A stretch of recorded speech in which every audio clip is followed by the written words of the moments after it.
termoquímica é o ramo da química que estuda as reações e os processos de mudança de estado físico que envolvem troca de energia na forma de calor.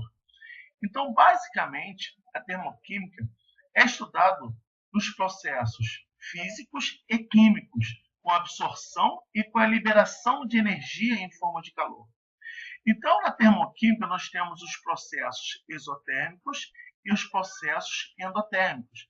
Os processos endotérmicos liberam calor e os processos endotérmicos consomem ou absorvem calor. Agora, vocês têm que ficar atento quando você trabalhar com aumento ou diminuição da temperatura. Por quê? Quando tiver um processo químico, vai ser diferente dos fenômenos físicos, tá? Então vamos aqui entender melhor isso aqui. Quando eu tenho um processo exotérmico nos fenômenos químicos, o ambiente é aquecido. Então eu concluo que ocorre um aumento de temperatura, tá? Então toda vez que você trabalhar com os fenômenos químicos, quando você tiver a sensação de aumento de temperatura, você tem aí um fenômeno exotérmico. E o sentido inverso, quando você estiver trabalhando com um fenômeno químico nos processos endotérmicos, o ambiente vai esfriar, então a temperatura vai diminuir, tá? Então a sensação do seu corpo, no caso, vai ser um esfriamento aí da matéria. Agora, quando você trabalhar com os fenômenos ou com os processos físicos, que são as mudanças de estados físicos da matéria, é o inverso. Quando você estiver trabalhando com os fenômenos físicos, nos processos exotérmicos, o ambiente, no caso, ele é esfriado. Então, ocorre uma diminuição da temperatura, tá?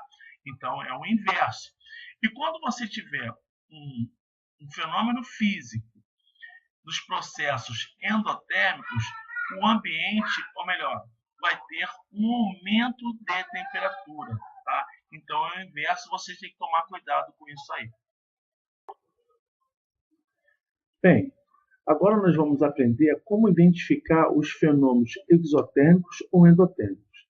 Existem três maneiras para você identificar se o processo termoquímico será exotérmico ou endotérmico. O primeiro deles aqui, que eu coloquei aqui nesse quadro, é através da variação de entalpia, que é o nosso ΔH. Então, para que você calcule aqui a variação de entalpia, você tem que conhecer a entalpia dos produtos, que é a soma do conteúdo energético de todos os produtos envolvidos aqui, das substâncias envolvidas, menos a entalpia dos reagentes, que é todo o conteúdo aqui dos reagentes. Para que você possa determinar o conteúdo de energia dos produtos ou do reagente, você precisa conhecer a entalpia de formação de cada substância envolvida na equação química, tá? Então, como a gente já viu, né, quando você tem aí o conhecimento da variação de entalpia da reação química, você poderá determinar se ela é exotérmica ou endotérmica. Quando essa variação for um valor negativo, nós temos um fenômeno exotérmico. E quando for positivo, nós temos aqui um fenômeno endotérmico, tá? Então, lembrando que para representar a variação de entalpia, você tem que colocar aqui a unidade, tá, de calor, juntamente com a quantidade de energia aqui de cada orientação de cada reação química.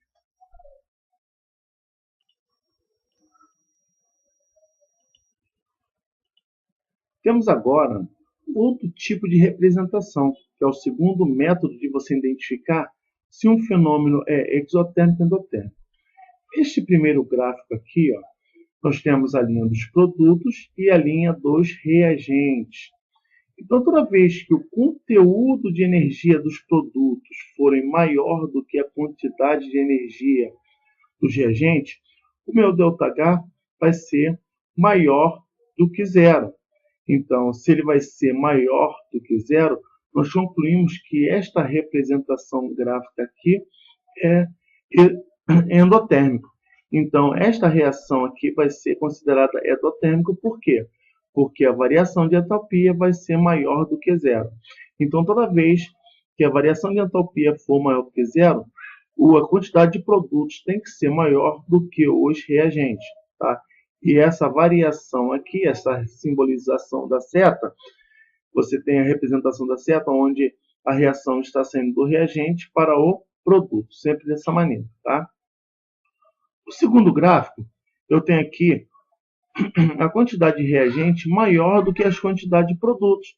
Então, eu concluo, através daquela formulazinha que você viu anteriormente, que o ΔH vai ser menor do que zero.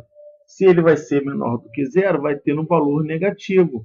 Então, toda vez que você tiver uma variação de entalpia negativa, estará relacionado diretamente com uma reação ou um fenômeno qualquer exotérmico, aquele que estão liberando calor. Ok?